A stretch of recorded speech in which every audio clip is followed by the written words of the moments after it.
Когда этот слон вышел из леса, волонтеры поняли все без слов, в такое трудно поверить.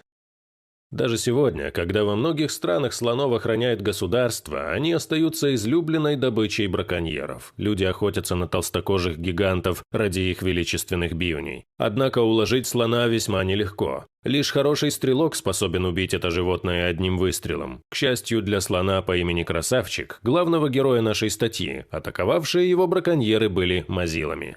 Пуля, которая должна была убить исполина, вместо этого застряла в черепе животного. Испытывая невероятное мучение от загноившейся раны, зверь не стал вымещать свою боль на людях. Наоборот, Красавчик спокойно вышел на дорогу, подойдя к первой встретившейся на пути машине. Разглядев рану слона, люди сразу поняли, что от них требуется. На помощь Красавчику прибыли ветеринары из местного заповедника. Животному быстро дали наркоз, сделали рентген головы и по его итогам провели операцию. Разумеется, после процедуры медики обеззаразили рану. Боюсь, Красавчику пришлось еще долго бродить по Африке с синим пятном на голове. Сами ветеринары сообщили, что браконьер промахнулся буквально на несколько сантиметров. Обернись ситуация по-другому, и бивни несчастного слона уже давно попали бы на черный рынок. А так, вскоре рана окончательно заживет, позволив Красавчику жить как раньше.